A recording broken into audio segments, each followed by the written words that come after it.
Hey there, my name is Veronica. I'm excited to be with you today. Today we're going to be talking about how to get a specific person to reach out and to contact you. Maybe you've been at this for a while, you haven't gotten any results yet. So I'm going to help you break through. Learn more about me at veronicaisles.com. Also subscribe to this channel.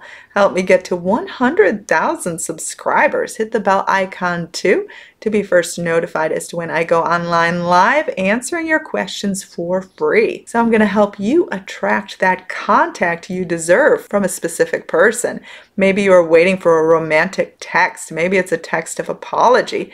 Maybe you want this person to ask you out. Maybe you're waiting for a platonic text from someone that owes you money or is going to give you a job. Or maybe a friendship you're trying to reconcile. In all these cases, it will work. I'm going to give you some tips on things you should be doing and things you shouldn't be doing. So number one, what you should be doing is being very specific about what you want this text to say from this specific person. So don't be afraid to identify the exact words you want this person to say. And I want you to start affirming that this person wants nothing more than to say these words to you. So before, you may have been struggling with this idea of potentially this person wanting something completely different. Now you're going to switch modes and you're going to start imagining this person wanting nothing more than to say these things to you. Another good thing to do is to imagine receiving this text, receiving the exact words you imagined in your mind, how it would appear on your particular cell phone, how you would feel after you received it, who you would tell. Who would be the first person you would tell that this text came through? Would they be surprised? Would they be happy? Of course they'd be happy for you. Would it blow their mind? So let's start to identify these things. Now this part's actually pretty easy. In fact, you may have already done this part already. So I wouldn't stress only doing this part because you actually want to receive the text. You don't just want to imagine having it. You actually want to have it. So this is the part that usually confuses people. Now, this is the part to remember what you shouldn't do. You shouldn't try to control the outcome. For example, you don't want to try to prompt them to send the text to you. So do nothing external to try to get their attention, talk to other people to put in a good word for you, try to meddle with things at all. You don't want to do anything external to bring about this result. What you do want to do is let go of your attachments to it.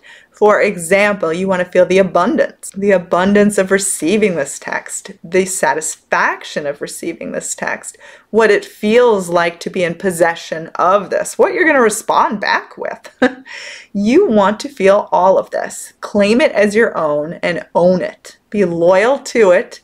Don't back down at all. Be persistent in this feeling, in this knowing, because what you experience in the mind, you will eventually experience in the body. Your outer world is simply replying. It's simply following. It's the slave to the inner world. It's not the other way around. If you think it's the other way around, then you'll constantly be chasing your tail. You'll be chasing your shadow. You'll be chasing your reflection, your mirror reflection. And if you want the reflection in the mirror to change, you change you. You don't try to change the mirror. So we're going to stay loyal, to stay true to the potential of receiving this text. And we're not going to get discouraged. We're not going to say, well, this happened, so now I've taken 10 steps back. No, no, no. We want to feel like that text is always on the verge of being received. In fact, you could receive this text right now in the next 5 seconds. 1, 2, 3, 4, 5. I bet one of you at least received that text in that moment and it probably scared you to death. But if you did, congrats. If you didn't, it's coming. In fact, I could count again and someone else would receive a text at that time, but I'm not going to spend this entire video counting. The point I'm trying to make is that it's going to come. It's going to come when you least expect it, and it's going to come when you're in line with it, when you're no longer feeling lack and contrary thoughts about it. So really watch that voice of resistance. Resistance is that voice that tells you it's not going to happen, that they're off having fun with someone else and it's not going to happen. watch that voice. Instead, replace it with, well, even if they are with someone else, they can't wait to send me this text. And that other person, you know what? They're only showing them why I am better. Now, again, this could work on anyone, romantic or non-romantic. If you want someone to say particular words to you, start claiming, start owning that they want nothing more than to do this.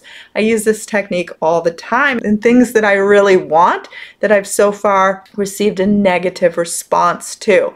So for example, it even works in terms of customer service. If you are having a hard time with someone on the telephone, replace it with that they want nothing more than to please you. So we're going to start saying that your specific person wants nothing more than to send you this text message. It would make their day just to get the words right. You could even imagine them pining over the text, trying to come up with just the right words to say. Now you're going to let go of your control as to when this text comes. You're not going to say, well, I can only hold on till tomorrow, and if it doesn't come tomorrow, I'm going to give up. The text isn't going to come under those circumstances. You have to provide a very warm and inviting foundation for that text to arrive. It has to arrive in a calm atmosphere, a calm receiving state. If you are hyper and you're like threatening to get into a bad mood if the text doesn't come, life isn't going to respond to that. It's going to backfire because it's coming from a state of lack. You have to provide your own abundance from within. Again, everything starts from within before you can actually receive the outer result. When you realize how simple this is, that it's just simple cause and effect, you'll wonder what took you so long. Now, if you are looking to do further work on attracting constant communication and being made a priority in someone's life, I have a new online study course called the Manifest Constant Communication course. You can find out more details on that below. It is comprehensive. There's Padme. It is comprehensive. It includes over an hour of meditations and never before seen videos that cannot be seen anywhere else that will help guide you through this process, impress your subconscious mind that you are in fact ready to receive constant communication and to be a priority in someone's life. And again, this course also works in platonic situations. I know most of you will be using it for romantic situations though, and that is what it is absolutely best used for. I want to wish you a happy day, a content day, a satisfied day. You can learn more about me at veronicaisles.com, and you can also get my one-on-one coaching there as well. Have a wonderful, awesome day, and I'm wishing you all the best.